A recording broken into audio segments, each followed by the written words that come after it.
ខ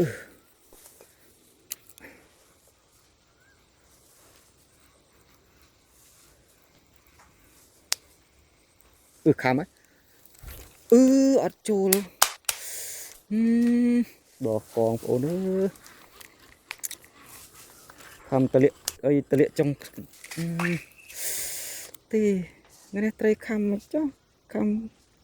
ខំវត្តអត់ចូលបដ ơi មិនអត់បានតលាក់ទេតលាក់ខ្សែអូយដល់ទៅហប់ខំអត់ត្រីរឿងខំពីរនេះចូលបបកមកផ្លេតខំពីរតែខំអត់ត្រូវត្រីវាមិនធំអីណាទេត្រីនេះប៉ិនក៏ដែរនេះតែវាខំដូច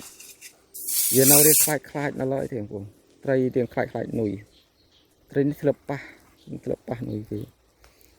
អូត្រីនេះកែបស្រស់ត្រូវនេះកែបស្រស់មកដាក់ដល់ភើងនេះខំជួយខំ3 ដងអត់ចូល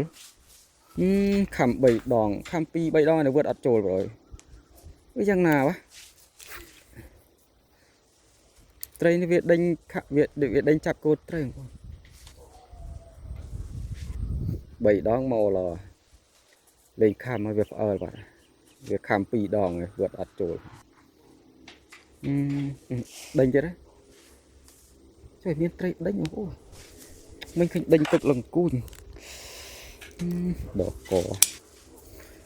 ឯងវត្តមួយឲ្យឆ្ងាញ់វត្តមួយឲ្យឆ្ងាញ់ដៃតិចក៏មិនបាន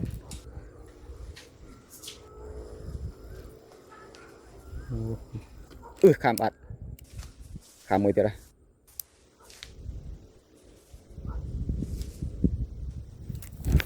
អត់ចូលទៀត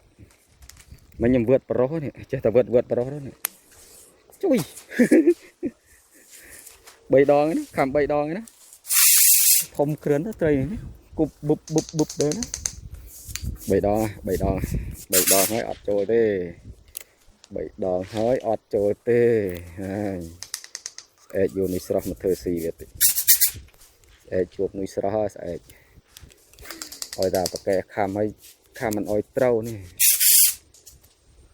ទេអូនេះអត់លឿនទេបងអូនេះអត់លឿនទេខ្ញុំថាខ្ញុំអូយឺត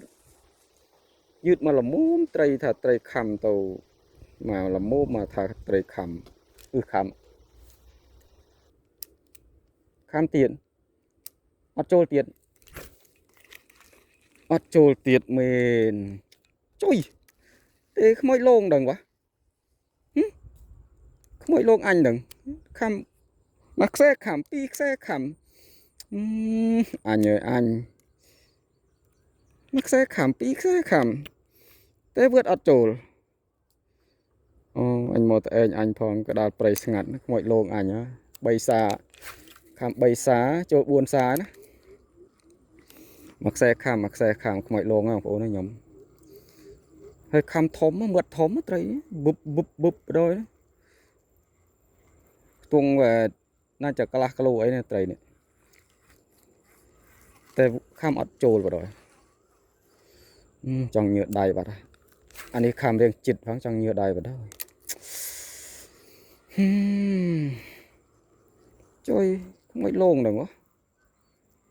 មកម្នាក់ឯងផងនេះអត់ស្មាត់ថ្ងៃមក2 នាក់ថ្ងៃនេះមកម្នាក់ឯងហើយម្នាក់ឯងត្រីរៀងខំទៀតខំហើយខំរបៀបខំចូលខំអត់លេខ